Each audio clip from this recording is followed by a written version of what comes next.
रणबीर कपूर के अभी तक के करियर का ये one of the most powerful character होने वाला है और ये बात मुझे बताने की जरूरत बिल्कुल भी नहीं है। ट्रेलर देखने से ये बात सभी लोगों को पता चल गई है। और ना ही रणबीर कपूर, इवन बॉबी देओल और अनिल कपूर के भी करियर का ये बेस्ट कैरेक्टर होने वाला है, जो आई थिंक बहुत टाइम तक याद रखा जाएगा। और मजे की बात तो ये है कि ये सभी एक्टर अपने टाइम के चॉकलेटी हीरो थे, मतलब कि एक रोमांटिक हीरो थे और शायद इसीलिए अब इन सभी को इस रूप में देखकर काफी ज्यादा मजा आ रहा है। आई मीन ये मासी सिनेमा तो है पर उनसे काफी ज्यादा अलग है अपने यूनिक कास्ट की वजह से, जिनमें से इनका टॉपिक भी कुछ ऐसा है जिसे हम रियल लाइफ में फील तो करते हैं पर एक्सप्रेस नहीं कर पाते। खैर ये पारिवारिक प्यार काफी डीप है जिस पर हम फिर कभी चर्चा करेंगे। पर अभी जो ये एनिमल का 3 मिनट 24 सेकंड का ट्रेलर है, इसे फ्रेम बाय फ्रेम देखने पर काफी चीजें पता चलती है। इवन इसकी जो स्टोरी है वो भी काफी हद तक क्लियर होती है। तो चलो फिर शुरू से शुरू करते हैं।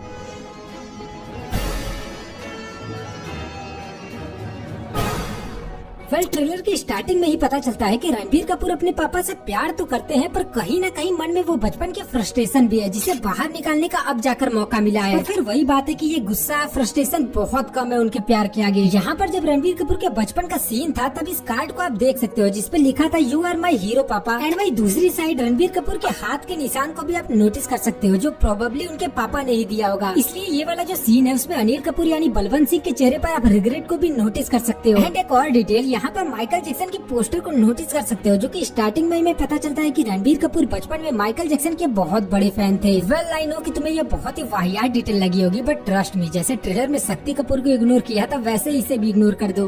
खैर शक्ति कपूर से याद आया फिल्म के विलन बैड एज बॉबी का। वेल ये जो सीन है वो अपने आप में ही बहुत कुछ बताता है, जहाँ पर वो पहले तो गुस्से में होते हैं, बाद में इमोशनल हो जाते हैं, जिससे पता चलता है कि यहाँ पर बॉबी ने किसी अपने को खोया है। और जहाँ तक उम्मीद है ये काम रणबीर कपूर ने ही किया है, क्योंकि ये बैकग्राउंड देखकर ऐसा लगता भी है। आई मीन ये दोनों बैकग्राउंड किसी शादी का ही सीन लगता है। और जहाँ तक उम्मीद है यहाँ पर बॉबी की शादी हो रही थी। तो अभी आप सोच सकते हो आगे जो विलन है वो कितना ज्यादा ब्रूटल होने वाला है, उसका अंदाजा तो इसी सीन से लग जाता है। देखो विलन जो होते हैं वो 2 प्रकार के होते हैं। एक तो निहायती कमीने जो प्योर विलन होते हैं, उसका कोई मकसद नहीं होता है, बस उसे मजा आता है। वही दूसरा जो होता है उसका कोई मकसद होता है या फिर वो बदला लेता है। और ये मकसद पूरा करने वाले और बदला लेने वाले विलन किसी भी हद तक जाने को तैयार होते हैं, जस्ट लाइक अपने बॉबी भैया। खैर जिंदगी में मैं पहली बार बॉबी देओल की तारीफ कर रहा हूँ। आई होप की फिल्म देखने के बाद मुझे डिसअपॉइंट ना करे। वेल इसके बाद हमें ट्रेलर में वो दिखता है जो कि संदीप रेड्डी वांगा ने हमसे प्रॉमिस किया था, एक मोस्ट वायलेंट फिल्म। जहाँ पर इस फिल्म की ब्रूटैलिटी का अंदाजा इसी से लगा सकते हो कि भाई फिल्म का हीरो जो है वो ही किसी को गला दबाकर मार देता है और उसके मरने के बाद भी वो उसको शॉर्ट गन से मारता है। और ऐसे एक नहीं बहुत सारे सीन्स है जो कि फिल्म कितना ज्यादा ब्रूटल होने वाला है वो बताते हैं। यहाँ पर ना तो कोई प्योर हीरो है ना तो कोई प्योर विलन। वैसे यहाँ पर यह सीन देखकर पता चल जाता है कि इन लोगों का कोई स्टील का कारोबार है जिसका नाम है स्वास्तिक स्टील। पर इसी सीन में जब रणबीर कपूर बोलते हैं कि मेरे पापा को गोली मारने वाले का गला मैं अपने हाथों से काटूंगा, तब जिस तरीके से ये लोग खुश होते हैं उसे देखकर ये लोग वर्कर तो नहीं लगते हैं। तो मेरे हिसाब से बलवंत के इस स्टील कारोबार के पीछे जरूर कोई गैर कानूनी काम होता था, लाइक वेपन स्मगलिंग या फिर कुछ और, तभी तो बदला लेने के नाम पर ये लोग इतना ज्यादा खुश होते हैं। खैर इसके बाद अनिल कपूर और रणबीर कपूर के ऐसे बहुत सारे सीन्स हैं जो कि इन दोनों के रिलेशन को क्लियर करते हैं। जैसे रणबीर कपूर अपने पिता की खुशी के लिए अपने बालों को छोटा करवा लेते हैं, पर वही उनके पिता बोलते हैं तुम बड़े बालों के साथ भी अच्छे लगते हो। देन वो बोलते हैं कोई बात नहीं पापा, मैं फिर से ग्रो कर लूंगा। एंड उसके अगले ही सीन में वो बड़े बालों के साथ दिखते भी है, यानी कि वो अपने पिता की खुशी के लिए कुछ भी करने को तैयार है। ये कुछ ऐसा रिलेशन है जहाँ वो अपने पापा से प्यार तो करते हैं, लेकिन वो प्यार इतना ज्यादा बढ़ गया है कि अब उनके पापा को ही नुकसान पहुँचा रहा है। एक्चुअली ये फादर सन का रिलेशन होता है इतना कॉम्प्लिकेटेड है, आप उनके लिए जान भी देने को तैयार होते हो पर अपनी पर्सनल चीजों को हाथ तक नहीं लगाने देते। और इसी रिलेशन के ऊपर ये पूरी स्टोरी है, जहाँ बलवंत सिंह अपने काम की वजह से बचपन में अपने बेटे को टाइम नहीं दे पाता, वहीं उनका बेटा उनको अपना हीरो मानता है। वो कुछ भी करने को तैयार है जिससे उसके पापा उससे खुश हो जाए। और यही वाला जो जुनून है उसे कब क्रिमिनल बना देता है उसे पता भी नहीं चलता। और तब बलवंत सिंह उसे घर से निकाल देते हैं, जिसके बाद ही वो शादी वगैरह करता है और उसके 2 बच्चे भी होते हैं। लेकिन फिर किसी दिन बलवंत सिंह को गोली लगती है, तब जाकर दोबारा से एंट्री होती है रणबीर कपूर की, जिसके बाद वो सब कुछ फ्रंट से लीड करता है। अब वो पापा है और बलवंत सिंह उसका बेटा है। इसके बाद फिल्म में क्या होने वाला है ये तो तुम्हें अच्छी तरीके से पता है। ये आगे जाकर इतना ज्यादा ब्रूटल होने वाला है कि इसे ए सर्टिफिकेट मिला है। और ये पूरी मूवी 3 घंटे 21 मिनट की है, मतलब कि 1 दिसंबर को थिएटर के अंदर और थिएटर के बाहर क्या बवाल होने वाला है ये तो वक्त ही बताएगा। अगर आप लोग इस मूवी के लिए एक्साइटेड हो कि नहीं मुझे कमेंट करके जरूर बताना। और हाँ वीडियो पसंद है तो वीडियो को लाइक करना, अगर चैनल पर नए चैनल को सब्सक्राइब